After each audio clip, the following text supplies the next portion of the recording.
Bonjour à tous et à toutes et bienvenue pour cette deuxième capsule vidéo où nous allons voir ensemble comment factoriser à l'aide d'une racine évidente.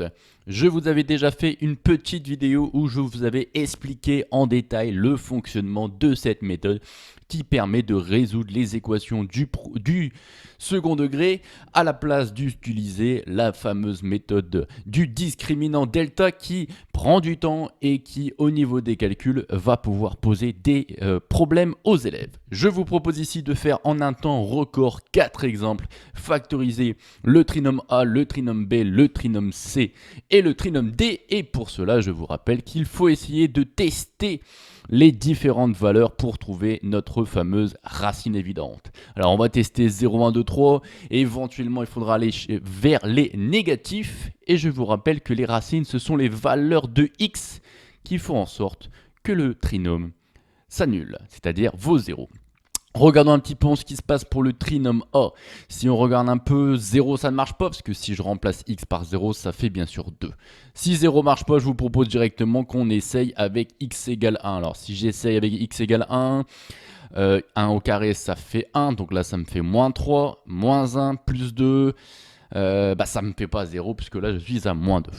Maintenant si je regarde un petit peu, j'ai du moins 3, j'ai du moins 1, j'ai du 2. Il y a juste un petit problème de signe, parce que si je fais en sorte que le moins 1 devienne positif, ça va me faire moins 3 plus 1, plus 2 qui va me faire 0. Et bien donc, au lieu de prendre 1, je vous propose c'est d'aller prendre moins 1, et vous allez voir que ça va fonctionner. Regardons ce que ça donne. Et effectivement, si je prends x égale moins 1 au carré, je rappelle qu'un carré est toujours positif, donc là je vais bien obtenir 1, ce qui fait que je vais obtenir moins 3. Moins 1, ça va me faire mon plus 1, et si j'ajoute 2, j'obtiens bien 0. Moins 1 est donc racine évidente, et si moins 1 est racine évidente, je rappelle que nous factorisons par x plus 1, c'est ce que nous allons voir ici, puisque x moins 1 est la valeur de x, telle que ça fait 0, et effectivement ici, si je remplace x par moins 1, j'obtiens bien 0, je peux donc factoriser par x plus 1. Deuxième partie de la méthode, une fois qu'on a compris, qu'on a trouvé la racine évidente et donc qu'on a compris qu'on pouvait factoriser par x plus 1, il va falloir être capable de déterminer le deuxième facteur. Ici, nous avons un facteur du premier degré. Nous devons obtenir comme résultat un trinôme du second degré. Par conséquent, le deuxième facteur est automatiquement quelque chose du premier degré, c'est-à-dire un terme en x qu'il va falloir déterminer, et un terme constant juste derrière. Je vous propose qu'on essaye de les découvrir. Mais en fait, c'est ultra facile. En 2 petites secondes, vous allez voir, on va trouver la valeur du x et la valeur de la constante. Comment on va faire? Comment on fait pour obtenir du x au carré? La seule manière d'obtenir du x au carré, c'est faire du x fois du x. Comme ça, on obtient du x au carré. Sauf que là, on est censé obtenir moins 3x au carré. Donc, automatiquement, le coefficient devant le x, c'est obligé d'être moins 3. Pour que x fois moins 3x soit bien égal à moins 3x au carré. Regardons maintenant la constante. La constante ici c'est 2. La seule manière pour obtenir 2 c'est de faire 1 fois 2. Et donc j'en déduis directement que la constante ici, le deuxième coefficient qu'on cherchait, c'était égal à plus 2. Voilà, vous avez trouvé une factorisation possible de notre trinôme A. Vous avez vu, ça nous a pris quelques secondes pour la trouver. Si on veut éventuellement aller un petit peu plus loin, on pourrait essayer de factoriser par moins 3 pour obtenir finalement la vraie forme factorisée en quelque sorte, où devant là, on est censé avoir le coefficient en x au carré, c'est-à-dire le A, de la forme, c'est ce que je vais écrire juste en dessous, de la forme a facteur de x moins la première racine, facteur de x moins la deuxième racine. Vous vous rappelez, c'est exactement la formule qu'il y a dans votre cours. Mais si on veut ça, eh bien, il va falloir être capable de factoriser ce deuxième facteur, le factoriser par le moins 3 finalement, pour faire apparaître ce x moins la racine. La deuxième racine. Alors si on réfléchit un petit peu, on veut factoriser par moins 3, donc là au niveau du x, j'ai bien une multiplication par moins 3 que je vais mettre devant, donc là tout se passe bien. Le problème au niveau du plus 2, c'est que je n'ai pas cette multiplication par moins 3. Mais en fait ça ne me pose aucun problème, parce que à tout moment vous pouvez faire apparaître une multiplication par moins 3. Oui, à condition que vous divisez par moins 3 en même temps. Donc là, j'ai fait apparaître une multiplication par moins 3 pour la mettre en facteur. Et donc, par conséquent, pour que le trinôme reste égal, il faut que je divise aussi par moins 3. Et si je divise par moins 3, bah, ça me fait moins 2 tiers. Voilà. Vous avez la vraie forme factorisée de A. Les deux racines, moins 1, puisque c'est la valeur de x qui annule le facteur x plus 1. Et 2 tiers, c'est la valeur de x qui annule le deuxième facteur. Vous avez ici le coefficient petit a, moins 3, qui vous dit que ce polynôme, il est positif entre les racines, puisque le coefficient est négatif. Je vous rappelle qu'on est ici dans une parabole en mode smiley pas content. Et donc, on est positif entre les racines, c'est-à-dire entre moins 1 et 2 tiers, et on sera négatif en dehors des racines, c'est-à-dire avant moins 1 et après 2 tiers. Voilà, vous savez tout sur ce trinôme du second degré. Nous l'avons factorisé, nous savons résoudre l'équation associée et également les inéquations associées, c'est-à-dire supérieures ou inférieures à 0. Pour les trois autres trinômes, je vous propose d'aller un petit peu plus vite. Je ne vais pas trop rentrer dans les détails. On va enchaîner directement avec le trinôme B. Alors le trinôme B, il a une particularité, c'est que vous remarquerez qu'il n'y a pas de terme constant. Le petit c ici, il vaut 0. C'est pas un problème, hein. Ça reste quelque chose du second degré puisque j'ai bien un terme en x au carré. C'est bien un trinôme du second degré, même s'il n'y a pas 3 monômes. Alors là, qu'est-ce qu'on constate? En fait, on constate, normalement, vous devriez le voir assez vite, c'est que si je remplace tous les x par 0, en fait, tout explose et ça fait 0. Par conséquent, 0 est une racine évidente. Si 0 est une racine évidente, je peux factoriser par x moins 0, c'est-à-dire factoriser par x. Ok, on remarque ici, en fait, là, on est simplement en train de factoriser par un facteur commun qui est ce fois x qui est présent des deux côtés. Si on factorise des deux côtés, au niveau de ici, il va nous rester le moins 5 et il va nous rester 1 des termes en x, c'est ce que j'écris là. Et si on regarde le deuxième terme, il va nous rester un 3, c'est ce que j'ai écrit là dans mon expression. Voici la factorisation. Si vous essayez de trouver la deuxième racine, vous résolvez ceci est égal à 0 et vous devriez obtenir 3 cinquièmes si je ne dis pas de bêtises. Alors si on veut retrouver le 3 cinquièmes, c'est pas très compliqué. Nous allons faire exactement la même chose qu'à gauche, c'est-à-dire essayer de factoriser par ce moins 5 pour faire en sorte que le coefficient A, le coefficient de x au carré, se retrouve devant. C'est parti, nous le faisons. Je n'ai pas, pour factoriser par moins 5, il faut que j'ai une multiplication par moins 5 sur tous mes termes. Je l'ai bien ici au niveau du terme en x, je l'ai factorisé, je l'ai mis devant. Par contre, au niveau du 3, je ne l'ai pas, c'est pas un problème. Nous allons faire apparaître une multiplication par moins 5, mais si on accepte de faire apparaître une multiplication par moins 5, il faut également diviser par moins 5 et on obtient ainsi moins 3 cinquièmes. Voici la magnifique forme factorisée, où les racines sont 0 et 3 cinquièmes, et la parabole est en mode smiley pas content, c'est-à-dire positif entre les racines et négatif en dehors.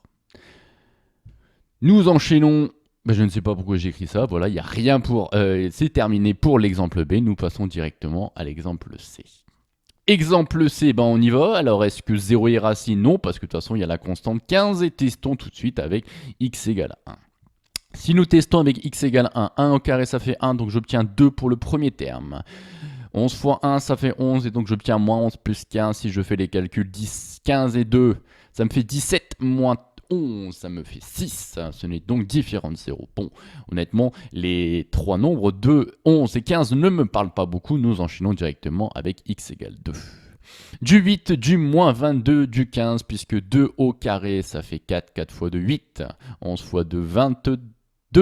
Et la constante 15. Alors si on regarde ici, 15 et 8, ça me fait 23, 23 moins 22, ça me fait 1, c'est bien différent de 0. C'est dommage parce que on arrivait à 1, on était pas mal. Alors peut-être qu'il n'y a pas de racine évidente et qu'on ne pourra pas factoriser, mais vous allez voir qu'on va avoir un magnifique coup de bol, c'est que si on enchaîne avec x égale 3, ça fonctionne puisque 3 au carré, ça me fait 9, 9 fois 9, 18, 11 fois 3, 33, plus la constante 15, et si je fais le calcul, 18 et 15, ça me fait 33, moins le 33, 3, ça fait 0. 3 est donc racine évidente. Si 3 est racine évidente, je vous rappelle que nous sommes capables de factoriser par x-3 et nous cherchons le deuxième facteur qui est un facteur du premier degré.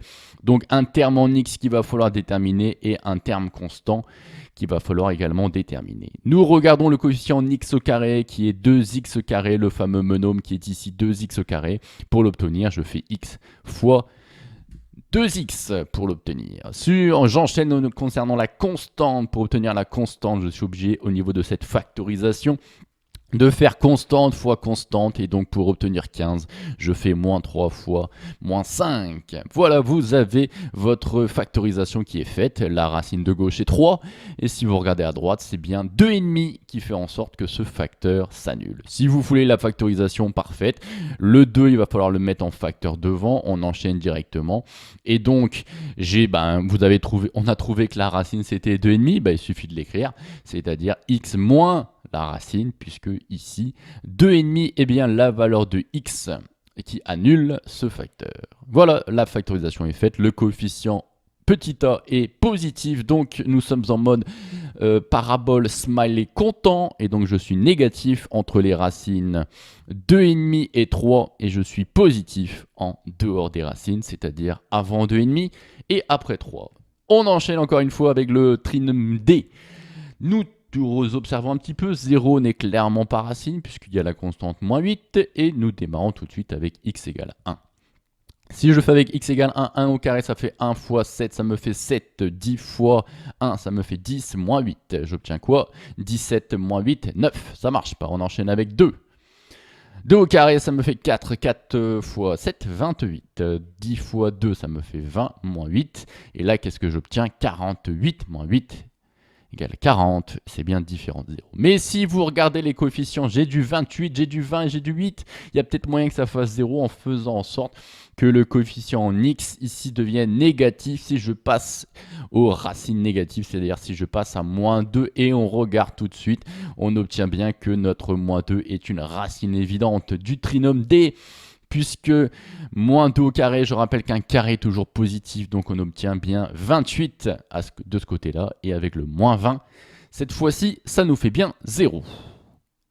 On le rappelle, si moins 2 est racine, je suis capable de factoriser par x plus 2, puisque dans x plus 2, si je remplace x par moins 2, ça fait bien 0. Voici notre factorisation à nous, une nouvelle fois, d'être capable de déterminer l'expression du deuxième facteur qui est une expression du premier degré, donc de la forme mx plus p, à nous de déterminer le m et le p. Pour cela, on applique toujours la même méthode. Comment je fais pour obtenir du 7x au carré? En développant, je fais x fois 7x pour obtenir ce fameux 7x au carré. Comment je fais pour obtenir la constante moins 8? Je fais 2 fois moins 4 pour l'obtenir, et donc voici ma factorisation. Si vous résolvez ce deuxième facteur, vous obtenez que la racine est 4/7. C'est ce que j'obtiens ici éventuellement en factorisant ici par 7, puisque il faut que pour factoriser par 7 dans ce facteur, je dois faire apparaître un fois 7. Et pour me permettre de faire apparaître ce x7, il faut également que je divise par 7, sinon je vais modifier l'expression de ce facteur. Petite remarque au passage, j'ai à chaque fois utilisé le terme en x au carré pour trouver le coefficient ici devant le x de mon deuxième facteur. J'ai utilisé la constante pour trouver la constante de mon deuxième facteur, mais nous pouvons également utiliser les termes en x pour faire ce qu'on appelle la vérification, et je vous propose de le faire tout de suite avec le trinôme C et le trinôme D. Vous allez voir, ça va nous prendre simplement quelques instants. Comment faire ici dans ce développement pour obtenir des termes en x? Je fais x fois moins 5, j'en ai déjà moins 5 des x. Je fais moins 3 fois 2x, j'en ai moins 6 des x. J'en ai donc moins 5, j'en ai moins 6, ça me fait bientôt un total de moins 11. Puisque si je perds 5, si je perds 6, j'ai perdu 11 au total. La vérification est OK. Passons au trinôme D. Comment faire pour obtenir des termes en x? Je fais x fois moins 4. Puisque nous sommes en train de distribuer la double distributivité quand nous avons une somme qui multiplie une somme. X fois moins 4, j'ai donc moins 4x. 2 fois 7x, ça me fait 14x. J'en ai 14, j'en ai moins 4, ça me fait bien un total de 10x. La vérification est ok, je vous laisse éventuellement le faire avec l'exemple A. Et ceci termine cette vidéo.